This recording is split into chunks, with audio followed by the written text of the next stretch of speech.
السلام علیکم۔ آج کی میری یہ ویڈیو کسی کی زندگی پر بیتی ایک سچی اور سبق آموز کہانی ہے۔ ویڈیو شروع ہونے سے پہلے میرے YouTube channel daily night story کو سبسکرائب کر کے بیل نوٹیفیکیشن کو آن کر دیں تاکہ آپ کو ملتی رہے تمام چینل اپڈیٹس۔ آپ میری ویڈیوز کو زیادہ سے زیادہ شیئر کر سکتے ہیں۔ اب آپ مجھے فیس بک، ٹویٹر اور انسٹاگرام پر بھی فالو کر سکتے ہیں۔ شکریہ۔ تو آئیے سنتے ہیں کسی کی زندگی پر بیتی ہوئی ایک سچی کہانی، جن سے شادی۔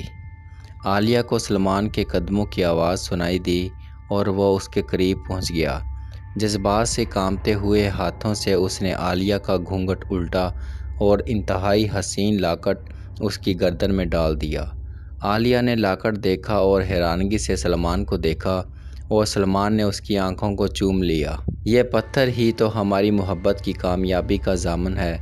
عالیہ اٹھو، اپنے سسر اور ساس کو سلام کرنے نہ چلو گی؟ کہاں ہیں وہ؟ اس نے حیرانی سے پوچھا۔ آنکھیں بند کرو، سلمان نے کہا۔ میں نے معصومیت سے آنکھیں بند کر لیں اور پھر سلمان کے کہنے پر جب اس نے آنکھیں کھولی تو خود کو ایک ایسی دنیا میں پایا جو اس کے وہم و گمان میں بھی نہ تھی۔ وہ سنگ مرمر کا عالی شان محل تھا۔ چاروں طرف قیمتی زرد جواہر جڑے ہوئے تھے۔ دو طرفہ حسین و جمیل عورتیں خون لیے کھڑی تھیں اور سامنے ایک ماعمر بزرگ اور خاتون بیٹھی تھی۔ میری امی اور ابا جان، سلمان نے سرگوشی کی اور عالیہ کا سر خود بخود سلام کے لیے جھک گیا۔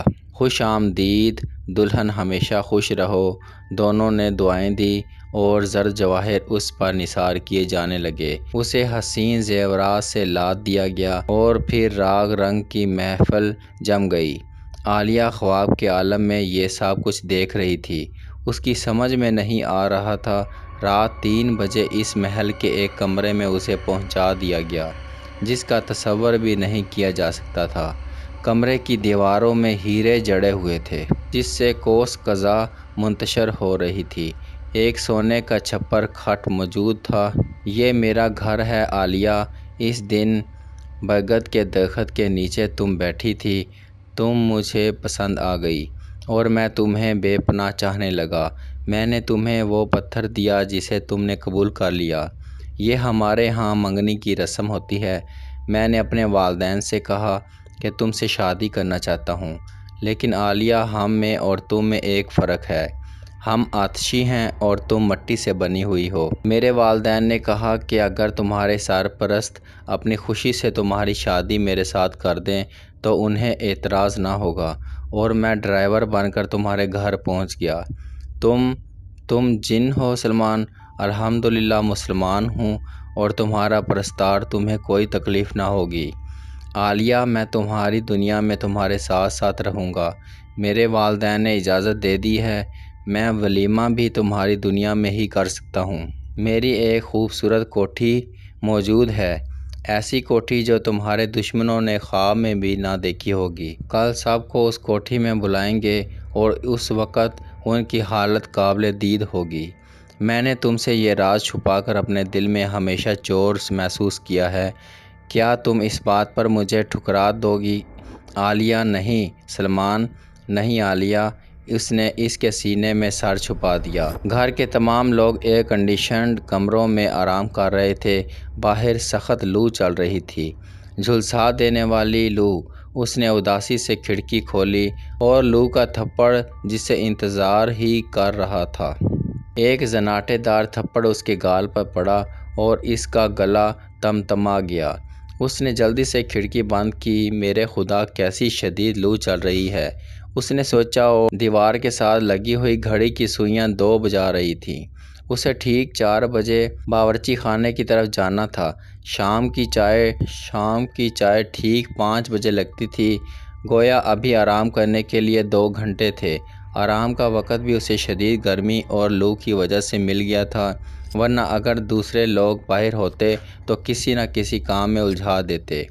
اس وقت بھی کوئی کام اس کے سپرد کیا جا سکتا تھا، کچھ نہ سہی تو چچی اماں کے پاؤں ہی دبانے ہوتے۔ اس سے پاؤں دبواتی تو اسے بھی ایئر کنڈیشنڈ کے کمرے کی ٹھنڈک نصیب ہو سکتی تھی، اور یہ بات کسی کو گوارا نہ تھی۔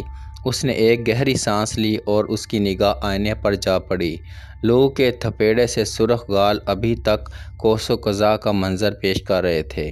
وہ آہستہ آہستہ آئینے کی طرف بڑھ گئی اور آئینے نے اس کا سراپا پیش کر دیا۔ دن رات کی جھڑکیاں، بات بات میں طعنے، ہر قدم پر بے عزتی، طرح طرح کے الزامات، دن رات کی گھٹن، اس زندگی میں تمام لوازمات تھے، لیکن اس کا حسن شاید انہی لوازمات سے نکھر رہا تھا۔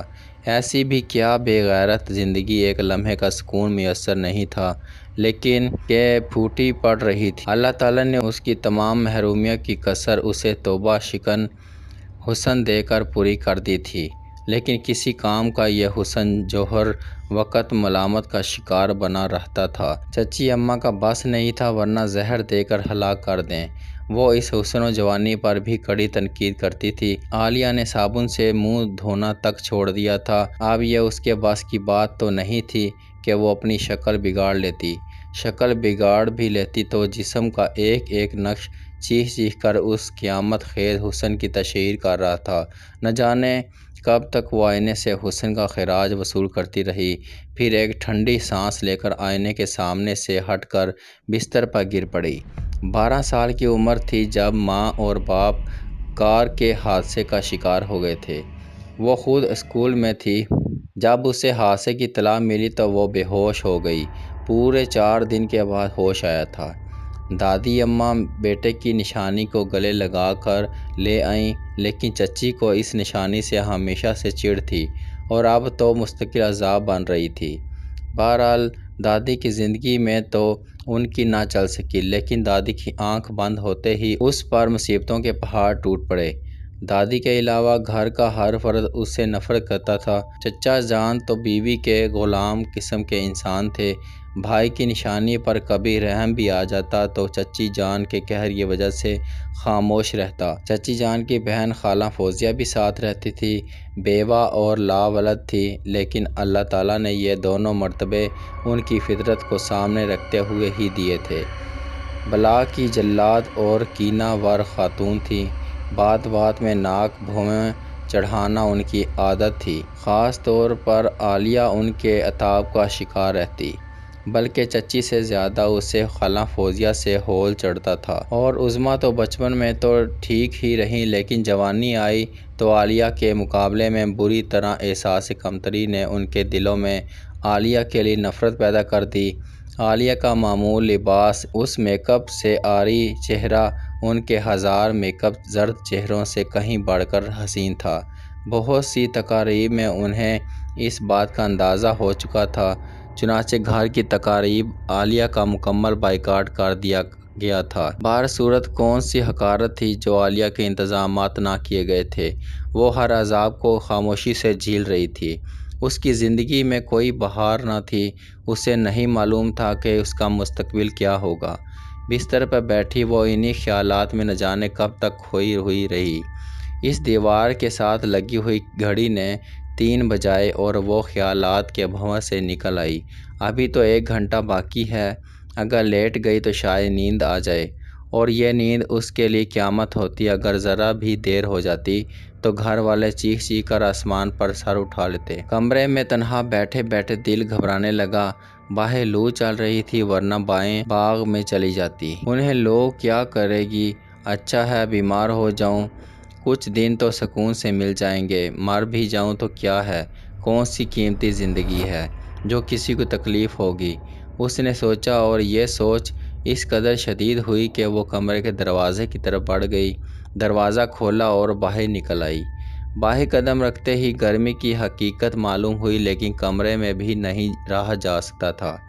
وہ گرمی کی پرواہ کیے بغیر آگے بڑھتی رہی اور راہداری سے نکل کر صدر دروازے پر آ گئی۔ صدر دروازے کے باہر دھوپ کا راج تھا۔ وہ صدر دروازے سے بھی باہر نکل آ گئی۔ در حقیقت آگ برس رہی تھی، گھاس زرد ہو رہی تھی، البتہ برگد کا سایہ دار درخت جھوم رہا تھا جس کے نیچے مالی کی چارپائی بچھی ہوئی تھی۔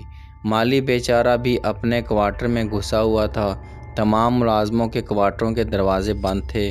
کچھ ملازم جو ڈیوٹی پر تھے اندر تھے اور باقی اپنے کوارٹروں میں آرام کر رہے تھے۔ وہ تیز تیز قدموں سے درخت کی طرف بڑھ رہی تھی۔ برگد کا سایہ بے حد خوشگوار تھا۔ اس نے تمام دھوپ اور لو اپنے اندر جذب کر کے نیچے ٹھنڈی چھاؤں اور ہوا بکھیر دی تھی۔ کتنا رحم دل ہے یہ برگد کا درخت، خود دھوپ میں ہے اور دوسروں کو چھاؤں دیتا ہے، اس نے سوچا، اور اس کے دل میں ایک ٹھنڈی آہ نکل گئی۔ مالی کی چارپائی پر پاؤں لٹکا کر وہ بیٹھ گئی۔ برگد کے پتے لو سے ہل کر ایک دلکش نغمہ بکھیر رہے تھے۔ وہ اس نغمے میں گم ہو گئی تھی اور تھوڑی دیر کے لیے اپنے تمام غم بھول گئی۔ یہاں بھی کوئی نہ تھا، ویرانی جو اس کا مقدر تھی، لیکن برگد کا درخت اس کا ہمدرد تھا۔ وہ گیت سنا رہی تھی، اس کی نگاہ ایک چمکدار نقطے پر جم گئی اور ذہن نہ جانے کن کن خیالات کا منچ بن گیا۔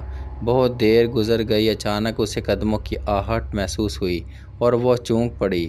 اس نے مڑ کر دیکھا اور ایک سایہ سا اس کے سر سے گزر گیا، لیکن پیچھے تو کوئی نہیں تھا۔ اس نے دائیں بائیں دیکھا، قدموں کی چاپ کیسی تھی؟ ممکن ہے کوئی گلہری سوکھے پتوں سے گزر کر درخت پر چڑھ گئی ہو، اس نے سوچا، اور پھر پرسکون ہو گئی۔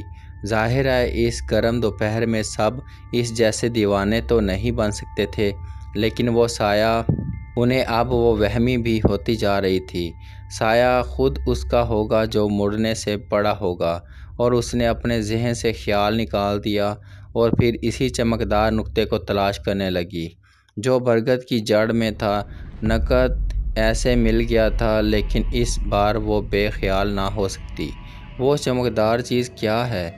جیسے وہ بہت دیر سے دیکھ رہی تھی، لیکن اس کے بارے میں اس نے ابھی تک نہیں سوچا تھا۔ ایک سفید سی چمکدار چیز تھی۔ وہ چارپائی سے اٹھ کر اس کی طرف بڑھ گئی اور اس نے برگد کی جڑ سے دودھیا رنگ کا خوبصورت پتھر اٹھا لیا جو دل کی شکل میں ترچھا ہوا تھا۔ اس کے کچھ حصوں پر مٹی لگ گئی تھی جسے اس نے دوپٹے سے صاف کر لیا۔ کیسا خوبصورت پتھر ہے، نہ جانے کہاں سے آیا ہے، قیمتی بھی معلوم ہوتا ہے، ممکن ہے کسی زیور سے نکل گیا ہو، لیکن اس درخت کے نیچے، اور پھر اس کی تراش بھی ویسی نہیں تھی کہ کسی بھی زیور سے اکھڑا ہوا معلوم ہو، اس کے علاوہ کافی پرانا بھی معلوم ہوتا ہے۔ وہ پتھر کو ہتھیلی پر رکھ کر دیکھنے لگی۔ بلا شبہ وہ بے حد حسین اور جاذب نگاہ ہے، اسے وہ پتھر بے حد پسند آیا، وہ اسے اپنے پاس رکھے گی، اگر کسی نے اپنا بتایا تو اسے واپس کر دے گی۔ اس خیال کے تحت اس نے اسے مٹھی میں دبا لیا اور چارپائی پر آ بیٹھنے لگی۔ وہ کافی دیر تک پتھر کو گھورتی رہی۔ پاگل دل کی شکل ہے، نہ جانے کون سے پتھر سے تراشا گیا ہے، ممکن ہے پلاسٹک کا ہو، لیکن اگر پتھر کا ہوتا تو اتنا وزنی نہ ہوتا۔ کچھ بھی ہو، اب تو وہ اس کا اپنا ہے۔ اس نے اسے رکھ لیا اور اس کے کانوں میں ایک مردانہ آواز آئی، شکریہ۔ ایک بار پھر وہ اچھل پڑی۔ اس بار اس کے کانوں نے دھوکہ نہیں کھایا تھا، ضرور کوئی اجنبی آواز تھی جس نے شکریہ کا لفظ ادا کیا تھا۔ وہ بدحواسی سے کھڑی ہو گئی۔ کون ہے؟ اسے پھر وہ چاپ اور سایہ یاد آ گیا اور اس نے بوکھلائے ہوئے انداز میں چاروں طرف دیکھا، لیکن چلچلاتی ہوئی دھوپ اور لو کے تھپیڑوں کے علاوہ اور کچھ بھی نہ تھا۔ پھر اس کی نگاہ درخت پر اٹھ گئی۔ ممکن ہے کوئی اوپر درخت پر چھپا ہوا اسے پریشان کر رہا ہو، لیکن درخت کے پتے سنسان تھے، اوپر تک درخت صاف تھا۔ اسے کچھ خوف سا محسوس ہونے لگا اور وہ چارپائی سے اٹھ کر کھڑی ہو گئی۔ پتھر اب بھی اس کی مٹھی میں ہی موجود تھا۔ وہ تیز تیز قدموں سے صدر دروازے کی طرف چل پڑی اور پھر دوبارہ اپنے کمرے میں آ گئی۔ عجیب بات تھی، اسے کانوں پر بھروسہ تھا اور اسے صاف طور سے لفظ شکریہ سنا تھا۔ کافی دیر تک وہ متاثر رہی، پھر اس کی نگاہ گھڑی پر پڑی۔ 4 بجنے میں صرف 10 منٹ باقی تھے۔ وہ سب کچھ بھول کر خود کو باورچی خانے کے لیے تیار کرنے لگی۔ مٹھی میں دبا ہوا پتھر اس نے مسحری کے سائیڈ ریک میں رکھ دیا اور باتھ روم میں چلی گئی۔ ٹھنڈے پانی کے چھینٹوں نے چہرے کی تمتماہٹ کو بڑا سکون دیا۔ وہ کافی دیر تک چہرے اور آنکھوں کو پانی سے نم کرتی رہی اور پھر تازہ دم ہو کر باہر نکل آئی۔ پورے 4 بجے تھے۔ کمرے سے نکل کر وہ باورچی خانے میں پہنچ کر اس کے ذہن نے تھوڑی دیر قبل پراسرار واقعہ بھلا دیا۔ اب اس کی ذمہ داری شروع ہوتی تھی۔ اس نے ذہن میں فرمائشات کی اس فہرست کو ٹٹولا جو آج شام کی چائے کے لیے گھر کے حاکموں نے کی تھی۔ سب کی فرمائش پوری کرنا لازمی تھا، چنانچہ وہ جلدی جلدی تیاریاں کرنے لگی اور ٹھیک 5 بجے وہ خوبصورت ٹرالی کو انواع و اقسام کے لوازمات سے سجائے ہوئے فوزیہ خالہ کے کمرے میں پہنچ گئی۔ باہر کا موسم ابھی تک گرم تھا، اس لیے لان پر چائے پینے کا سوال ہی پیدا نہیں ہوتا تھا، اور پھر یوں بھی گرمیوں میں تو 5 بجے دوپہر ہی ہوتی ہے۔ برف کی طرح ٹھنڈے کمرے میں سب لوگ صوفوں پر بیٹھے ہوئے قہقہے لگا رہے تھے۔ جوں ہی وہ اندر داخل ہوئی، قہقہے ایک لمحے کے لیے رک گئے اور پھر جاری ہو گئے، جیسے اسے احساس دلایا جا رہا تھا کہ اس کی یہاں آمد سے کسی کے مشغلوں پر اثر نہیں پڑتا اور وہ کوئی اہمیت نہیں رکھتی، لیکن اس نے ان کے اس تاثر کی طرف کوئی توجہ نہ دی۔ یہ تو ان لوگوں کا معمول تھا۔ سلیقے سے اس نے سینٹر ٹیبل درست کی اور چائے اور دوسری چیزیں سرو کر دیں۔ باورچی خانے کی گرمی میں اس کا چہرہ تمتما کر آگ ہو گیا تھا۔ خشک ہونٹ، بھبوکا چہرہ، وہ بے حد حسین لگ رہی تھی۔ اس گرمی میں تمہیں میک اپ کرنے کی فرصت مل جاتی ہے؟ عالیہ عظمیٰ نے طنزیہ انداز میں کہا۔ Make up? اس نے حیرت سے عظمیٰ کی طرف دیکھا۔ اس نے تو زندگی میں کبھی میک اپ نہیں کیا تھا۔ میرا رنگ ہی ایسا ہے۔ عجیب بات ہے، تم لوگ سونے کے نوالے کھاؤ تب بھی ایسا رنگ نہیں نکال سکیں۔ اللہ میاں بھی بعض اوقات خوب مذاق کرتا ہے، فوزیہ خالہ نے ٹرکا لگایا۔ لیکن اس کی بات اس بات میں بھی عظمیٰ اور شمسہ کی تضحیک تھی، اس لیے وہ دونوں منہ بنا کر خاموش ہو گئیں۔ وہ باہر نکل آئی۔ ابھی بہت سے کام تھے، سورج اب بھی قہر برسا رہا تھا، لیکن وہ گرمی سے بے خبر کاموں میں مصروف ہو گئیں۔ شام ہوئی اور پھر رات۔ وہ سب کچھ بھول گئی تھی، برگد کے نیچے سے ملنے والا پتھر، شکریہ کے الفاظ، کوئی بات اسے یاد نہ تھی۔ 11 بجے سب کے خواب گاہوں میں گھس جانے کے بعد اسے فرصت ملی اور وہ اپنے کمرے کی طرف چل دی۔ کمرے میں پہنچ کر اس نے گہری گہری سانس لی۔ دن بھر کی تپش کے بعد کمرہ اب بالکل ٹھنڈا ہو چکا تھا۔ وہ خاموش مسیری پر بیٹھ گئی۔ آئینہ سامنے موجود تھا اور وہ سوچنے لگی کہ کچھ بھی ہو، وہ اب بھی اس سب سے اچھی، سب سے باوقار لگتی ہے۔ شاید ان کی ضرورت سے زیادہ جلن کی یہی وجہ ہے۔ عام طور پر اس کے لیے سادہ اور معمولی کپڑے کے لباس بنتے تھے، لیکن ان کی مرحوم ماں کے چند جوڑے اب بھی اس کے پاس موجود تھے، قیمتی جوڑے جنہیں وہ کبھی کبھی اپنے کمرے میں پہن لیتی تھی۔ آج بھی نہ جانے کیوں اس کا دل چاہا کہ وہ کوئی عمدہ لباس پہنے، اور یہ خواہش اتنی شدید ہوئی کہ وہ اس سے باز نہ رہ سکی۔ اس نے الماری کھول کر ایک خوبصورت جوڑا نکالا اور غسل خانہ میں جا کر اسے پہننے لگی۔ زرکار جوڑے نے اسے سحر انگیز بنا دیا تھا۔ اس نے باہر نکل کر آئینے میں اپنی شکل دیکھی اور خود ہی شرما گئی۔ کاش اسی وقت اسے دیکھنے والا کوئی ہوتا اور ایمانداری سے اس کے بارے میں کچھ کہہ سکتا، اس نے سوچا، اور دفعتاً اسی وقت ایک آواز اس کے کانوں میں گونج اٹھی، چشمِ بدور! وہ اچھل پڑی۔ اس نے گھبرائے ہوئے انداز میں دروازہ کی طرف دیکھا، لیکن دروازہ تو اندر سے بند تھا۔ اس نے مسحری اور پھر پورے کمرے کے دوسرے کونوں میں دیکھا، لیکن کوئی نہ تھا۔ یہ میرے کان کیوں بجنے لگے ہیں؟ آخر اس وقت شکریہ کی آواز، اور اب وہ اس تصور کے ساتھ ایک انکشاف ہوا، شکریہ والی آواز اس آواز سے مختلف نہیں تھی۔ ایک ہی آواز، اور یہ نرم نرم انداز کون ہے؟ کس کی آواز ہے؟ وہم، صرف وہم، ورنہ اور کون آ سکتا تھا؟ اس نے پھر دل کو تسلی دی اور آئینے کے سامنے سے ہٹ گئی۔ رات اپنی تھی، اب کسی کے بلانے کے امکانات نہیں تھے۔ انہی کپڑوں میں بستر پر آ لیٹی، تکیہ اونچا کر کے وہ دراز ہو گئی، اور لیٹے لیٹے اسے اس خوبصورت پتھر کا خیال آ گیا۔ اس نے سائیڈ ریک کی دراز کھولی اور پتھر نکال کر ہاتھ میں پکڑ لیا۔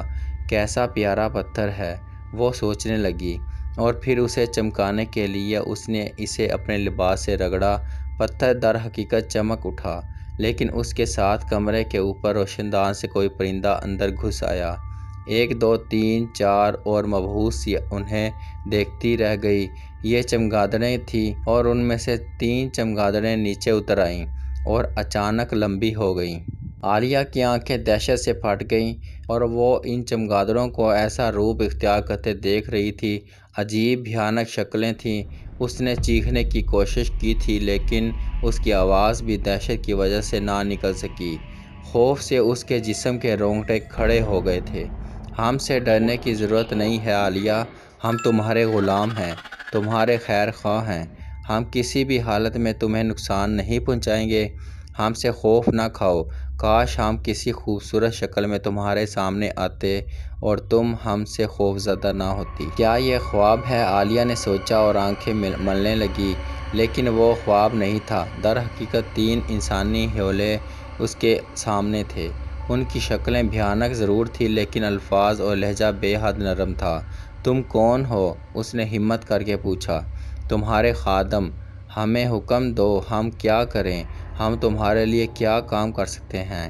میں کیا حکم دوں؟ مگر تم میرے غلام کیسے بن گئے ہو؟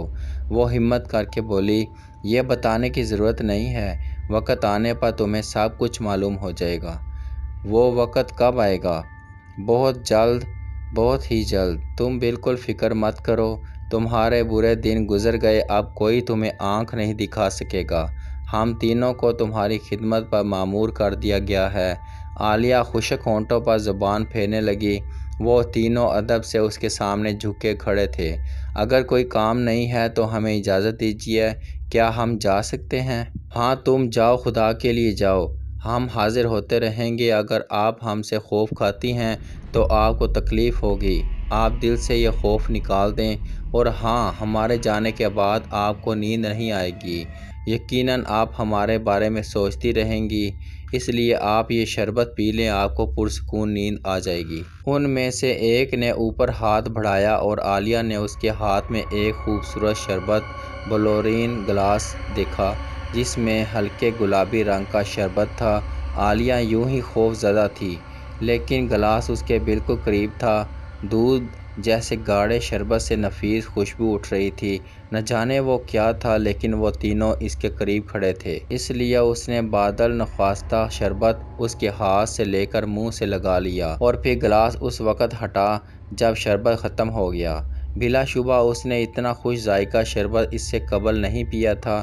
ایک لمحے میں اسے ایسا محسوس ہوا جیسے اس کا جسم پھول کی طرح ہلکا ہو گیا ہو، پورے جسم کی تھکن گویا نچڑ گئی تھی، اور پھر اس کی آنکھیں پر اسرار انداز میں بند ہونے لگیں اور وہ گہری نیند سو گئی۔ صبح کو جب اس کی آنکھ کھلی تو دھوپ کا ایک دھبا اس کی مسہری کے عین سامنے دیوار پر موجود تھا۔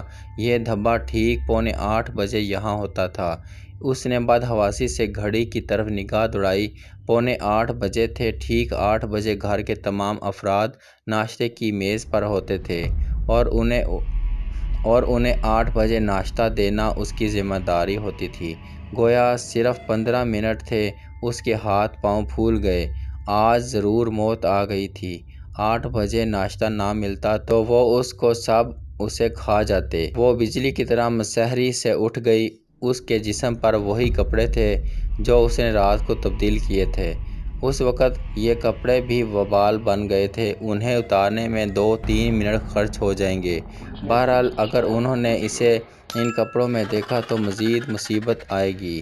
میرے اللہ میری مشکل آسان کر، اس نے روحانسی انداز میں کہا اور کپڑے بدلنے لگی۔ منہ میں بھی الٹے سیدھے چھینٹے مارے، بالوں کو بھی نہیں سنوارا اور باورچی خانے کی طرف چوروں کی طرح دوڑی، کوئی اسے راستے میں دیکھ نہ لے۔ فوزیہ خالہ کی لعن طعن آج بھی اس کے کانوں میں گونج رہی تھی۔ گھوڑی ہو رہی ہے، جوانی پھٹی پڑ رہی ہے، کیسی مست نیند ہے، سو رہی ہوگی، کم بخت، وغیرہ وغیرہ۔ ہانپتے کانپتے دل سے وہ باورچی خانے میں داخل ہو گئی۔ اسے کوئی بہانہ بھی نہ سوجھ رہا تھا، جھوٹ بولنے کی عادت نہیں تھی۔ دروازے کے اندر داخل ہوتے ہی اس کے پاؤں جم گئے تھے۔ نہ جانے ناشتہ کس نے تیار کیا تھا۔ تمام ناشتہ تیار تھا، چائے کا پانی کیٹلی پر کھول رہا تھا، ہر چیز قرینے سے لگی تھی۔ یا خدا، کیا گھر والوں نے اسے سوتا دیکھ کر خود ناشتہ تیار کیا تھا؟ اگر یہ بات تھی تو پھر تو اور مصیبت آئے گی۔ اس نے بھاری بھاری قدم اٹھائے اور چائے کا پانی اتار لیا، اسے دوسری کیتلی میں ڈال کر پتہ ڈال لی اور سرپوش ڈھک دیا اور پھر تمام چیزیں اس نے ٹرالی پر سجائیں۔ دل میں ہول اٹھ رہا تھا، اب کوئی آیا اور اس پر بم پھٹا، لیکن کوئی نہ آیا۔ سہمے سہمے قدموں سے وہ ٹرالی دھکیلتی ہوئی باورچی خانے سے نکل آئی اور ناشتے کے کمرے میں طرف بڑھنے لگی۔ اس کا انداز ایسا ہی تھا جیسے مجرم پھانسی کے تختے کی طرف بڑھتا ہے۔ ناشتے کے کمرے میں حسب معمول سب موجود تھے۔ وہ نظریں جھکائے میز کے قریب پہنچی، سب خاموش تھے، جیسے کوئی اہم بات ہو گئی ہو۔ اس نے ناشتہ میز پر لگایا، اس کے ہاتھ کانپ رہے تھے۔ آخر کانپتے ہوئے ہاتھوں سے اس نے ناشتہ سرو کر دیا۔ کسی نے کچھ نہ کہا، وہ ناشتہ میں مصروف ہو گئے۔ تب اس کی آنکھیں حیرت سے پھیل گئیں۔ اس نے نظریں اٹھا کر ان سب کے چہروں کی طرف دیکھا۔ کیا وہ سب پاگل ہو گئے تھے؟ اگر نہیں تو انہوں نے اس سے ناشتہ کے بارے میں استفسار کیوں نہیں کیا، اسے اور برا بھلا کیوں نہیں کہا؟ لیکن ان میں کسی کے چہرے پر ایسے کوئی آثار نہیں تھے۔ یا خدا، کیا ماجرا ہے؟ کیا ان لوگوں میں سے کسی نے ناشتہ تیار نہیں کیا؟ دفعتاً فوزیہ خالہ نے پیالی آگے بڑھائی، میرے لیے چائے ڈال دے۔ اور وہ کسی بہرے کی طرح آگے بڑھی اور اس نے فوزیہ خالہ کی پیالی میں چائے بنائی اور پیچھے ہٹ گئی۔ پھر بھول گئی، روزانہ کہتی ہو میری چائے نمک ڈال کر دیا کر، مگر شہزادی کو یاد کہاں آ سکتا ہے؟ فوزیہ خالہ کو آخر موقع مل گیا۔ اس نے جلدی سے اپنی غلطی محسوس کی اور نمکدانی سے تھوڑا سا نمک نکال لیا، لیکن فوزیہ خالہ کو جلن نکالنے کا بہترین موقع ملا تھا۔ وہ اس موقع کو ہاتھ سے کیسے جانے دیتی؟ انہوں نے لپک کر اس کے ہاتھ سے نمک دانی چھین لی۔ اب تو میں خود بھی ڈال سکتی ہوں، تمہاری زحمت کرنے کی کیا ضرورت ہے؟ وہ نمکدانی لے کر کرسی پر بیٹھیں، لیکن نہ جانے کرسی کیسے پیچھے کھسک گئی اور فوزیہ خالہ بری طرح نیچے گریں۔ گرتے گرتے انہوں نے میز کی ٹاپ پکڑنے کی کوشش کی، لیکن چائے کی پیالی ہاتھ میں آ گئی۔ نتیجے میں وہ نیچے گریں اور چائے ان کے اوپر۔ فوزیہ خالہ کی چیخوں نے زمین آسمان ایک کر دیا تھا۔ چائے کھولتی ہوئی تھی، ان کے چہرے اور سینے پر پڑی تھی۔ وہ ذبح کیے ہوئے کبوتر کی طرح پھڑپھڑانے لگی اور سب لوگ ان پر دوڑے آئے۔ یہ ناشادنی جو کچھ نہ کرا دے کم ہے، چچی اماں کے الفاظ سنائی دیے۔ بہرحال ابھی عالیہ کو ڈانٹنے کا موقع نہیں تھا، پہلے فوزیہ خالہ کی خبر لینی تھی۔ تمام گھر والے ناشتہ وغیرہ بھول گئے۔ فوزیہ خالہ کی تیمارداری ہونے لگی۔ چچا جان ڈاکٹر کو فون کرنے لگے۔ دوسرے لوگ فوزیہ خالہ کو اٹھا کر دوسرے کمرے میں لے جانے لگے۔ وہ کیا کرتی؟ کھانے کی میز کے پاس کھڑی رہی، اس میں اس کا تو کوئی قصور نہیں تھا۔ فوزیہ خالہ نے خود ہی اٹھ کر نمکدانی چھیننے کی کوشش کی تھی۔ کرسی پیچھے کھسک گئی اور وہ اسے دوبارہ برابر کرنے بھول گئی۔ اس کے جل جانے کا کافی افسوس تھا، لیکن فوزیہ خالہ کی چیخوں پر اسے ہنسی آ گئی۔ غصے کا انجام ہی برا ہے، اس کے منہ سے نکلا اور اسی وقت اس کے کان کے قریب مکھی کی سی بھنبھناہٹ گونجی۔ آپ کو ستانے والوں کو آپ کے غلام معاف نہیں کریں گے۔ جو بھی آپ کے ساتھ برا سلوک کرے گا، ہم اس کا برا حشر کر دیں گے۔ وہ پھر خوف سے اچھل پڑی۔ یہ الفاظ سماعت کا وہم نہیں تھا، بلکہ صاف الفاظ تھے، اور آواز بھی وہی تھی جو اس نے ان خوفناک لمبے دانتوں والی چمگادڑوں کی سنی تھی۔ اس نے گھبرائے ہوئے انداز میں چاروں طرف دیکھا۔ وہ معصوم اور سیدھی سادی ضرور تھی، لیکن پے در پے واقعات کو وہ نظر انداز نہیں کر سکتی تھی۔ تمام واقعات ایک ہی سلسلے کی کڑی معلوم ہوتے تھے۔ اس کا مقصد ہے کہ کوئی پراسرار قوت اس کی مدد کر رہی تھی۔ لیکن یہ انوکھے غلام کون تھے؟ کس کی نظر عنایت اس پر ہو گئی تھی؟ برگد کے درخت کے نیچے سے ملنے والا پتھر، شکریہ کے الفاظ، پھر رات کو نظر آنے والی شکلیں، شربت، اور پھر صبح کو ناشتہ کی تیاری، یہ سب کیا ہے؟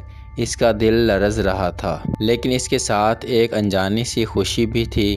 نہ جانے یہ پراسرار قوتیں اس سے کیا چاہتی تھیں، کہیں یہ اسے نقصان نہ پہنچائیں۔ وہ کافی دیر تک ناشتہ کی میز کے پاس کھڑی رہی اور تھوڑی دیر کے بعد چچی اماں اندر داخل ہوئی۔ اب یہاں کھڑی سوگ کیوں منا رہی ہو؟ جاؤ خوشی سے ناچو گاؤ، عیش کرو تمہاری دلی مراد۔ لیکن ابھی جملہ پورا نہیں ہوا تھا کہ وہ بری طرح اچھلی اور پھر مسلسل اچھلتی رہی۔ اس کے ساتھ ہی ان کے منہ سے ارے ارے نکل رہا تھا۔ چچی اماں خاص فربہ تھیں اور ان کا اچھلنا مشکل تھا، لیکن اس وقت وہ دیوانہ وار اچھل رہی تھیں۔ پھر ان کے منہ سے نکلا، ارے کمبخت، دیکھ تو صحیح میری قمیض میں کیا گھس گیا ہے۔ اور عالیہ دوڑی، اس نے قمیض بمشکل اٹھائی تو اس سے ایک چھپکلی نکل کر فرش پر دوڑنے لگی۔ چچی اماں کی چیخیں بھی خالہ فوزیہ سے کم نہ تھیں۔ وہ چھپکلی سے بہت ڈرتی تھیں اور یہ تصور ان کے لیے روح فرسا تھا کہ ان کے بدن سے چھپکلی رینگتی رہی تھی۔ ان کی چیخیں بھی اس کمرے تک پہنچ گئیں جہاں ابھی خالہ فوزیہ کی تیمارداری ہو رہی تھی۔ سب لوگ خالہ فوزیہ کو چھوڑ کر ناشتہ کے کمرے میں پہنچ گئے۔ چچی اماں اب بھی اوئی اوئی کہہ کر اچھل رہی تھی۔ کیا ہوا بیگم، کیا ہوا؟ چچا جان نے گھبرا کر پوچھا۔ چاچی اماں پسینے میں شرابور ہو رہی تھیں۔ اکھڑے ہوئے سانس سے بولیں، بچ گئی، آج تو بچ گئی۔ چھپکلی چڑھ گئی تھی کمر پر۔ اللہ اس بچی کو خوش رکھے، جان جوکھیوں میں ڈال کر چھپکلی نکال دی، ورنہ نہ جانے کیا حشر ہوتا۔ ہائے چچی جان، مختصر الفاظ میں ہانپتے ہوئے داستان سنا ڈالی۔ ویسے عالیہ کے اس کارنامے سے اس کا مزاج بدل گیا تھا۔ ان کے نزدیک یہ بہت بڑی بات تھی۔ چچی جان نے سکون کا سانس لیا، کوئی خاص حادثہ نہیں ہوا تھا۔ انہوں نے چچی کو سنبھالا اور پھر اس کمرے میں لیے جہاں خالہ فوزیہ بستر پر نیم مردہ پڑی تھیں۔ عالیہ کی طرف ابھی بھی کسی نے توجہ نہیں کی تھی۔ عالیہ کے ہونٹوں پر ایک مسکراہٹ ابھر آئی۔ اگر چھپکلی والا واقعہ بھی اتفاق نہیں ہے تو اس کے یہ غلام بے حد دلچسپ ہیں۔ نہ جانے اسے کیوں یقین ہونے لگا کہ چھپکلی والا واقعہ اتفاقیہ نہیں ہے، کیونکہ اس کے غلام اسے بتا چکے تھے کہ اس کو تکلیف پہنچانے والوں کو وہ پریشان کریں گے۔ گویا چھپکلی انہی کی طرف سے تھی۔ کیونکہ چچی جان اسے لعن طعن کر رہی تھی، اس نے گردن جھٹک دی۔ یہ تصور عجیب تھا کہ پراسرار شکلیں خود کو اس کا غلام کہتی تھیں۔ بہرحال اس نے ناشتہ کی میز کی طرف دیکھا۔ خالہ فوزیہ کی مصیبت نے ناشتہ خراب کر دیا تھا۔ اب نہ جانے گھر کے لوگ ناشتہ کریں گے بھی یا نہیں۔ ابھی وہ یہ سوچ رہی تھی کہ عظمیٰ اور شمسہ اندر آ گئیں۔ انہوں نے سنجیدگی سے اسے دیکھا اور کرسیاں گھسیٹ کر بیٹھتے ہوئے بولیں، تم تو جانتی ہو عالیہ، خالہ فوزیہ سنکی ہے، ذرا سا نمک ڈال دیتی تو یہ سب پر مصیبت نہ آتی۔ ہمارا ناشتہ بھی خراب کر دیا۔ اب بڑی ہائے ہائے کر کے سب کو بول رہی ہے۔ بس غلطی ہو گئی، لیکن زیادہ وقت بھی تو نہ گزرا تھا کہ 1 سیکنڈ میں نمک ڈل جانا تھا۔ عالیہ نے کہا، تم نے ناشتہ کر لیا؟ نہ جانے کیوں عظمیٰ کو اس کا خیال آ گیا۔ ابھی نہیں، کر لوں گی، وہ آہستہ سے بولی، کیونکہ وہ ہمیشہ ناشتہ باورچی خانے میں کرتی تھیں۔ آج تک کسی نے اس کو اس قابل نہیں سمجھا تھا کہ اپنے ساتھ ناشتہ کرایا جائے۔ آؤ ہمارے ساتھ ہی ناشتہ کر لو عظمیٰ۔ عظمیٰ نے پیشکش کی، لیکن وہ اپنی حیثیت میں رہنا چاہتی تھی۔ عظمیٰ کے دوبارہ کہنے پر وہ بھی اس کے ساتھ نہ بیٹھی، لیکن یہ تبدیلی اسے بہت عجیب سی لگی۔ دونوں نے ناشتہ کر لیا تو وہ برتن سمیٹ کر چل پڑی۔ یہاں پہنچ کر کچھ اور حیرتیں اس کی منتظر تھیں۔ رات کے چھوٹے برتن جو اسے صاف کرنے ہوتے تھے، دھلے دھلائے الماری میں سجے ہوئے تھے۔ دیگر تمام کام تیار تھے۔ وہ حیرت زدہ کھڑی اس تمام کارنامے کو دیکھ رہی تھی۔ اب تو کس وحی کا سوال ہی پیدا نہیں ہوتا تھا۔ وہ اس صورتحال سے بھی خوفزدہ تھی اور خوش تھی۔ نہ جانے یہ سب کچھ کیا ہے، کیوں ہے؟ ملازم ابھی پکانے کے لیے چیزیں نہیں لایا تھا، اسے اور بھی کوئی کام نہیں تھا، اس لیے وہ ناشتے کے برتن صاف کرنے لگی۔ لیکن اچانک اسے محسوس ہوا جیسے کسی غیر مرئی قوت نے اس کے ہاتھ پکڑ لیے ہوں۔ اس کے ساتھ ہی ایک منمناتی ہوئی آواز گونجی، یہ سب کام اب آپ کے کرنے کے نہیں ہیں، یہ ملازم کب کام آئیں گے؟ برائے کرم ہمیں شرمندہ نہ کریں۔ وہ پھر خوفزدہ ہو گئی۔ غیر مرئی شکنجے سے اس کے ہاتھ آزاد ہو گئے۔ اس نے خوفزدہ نظروں سے ہر برتنوں کی طرف دیکھا اور اس کی آنکھیں حیرت سے پھیل گئیں۔ تمام برتن پلک جھپکتے ہی صاف ہو گئے تھے۔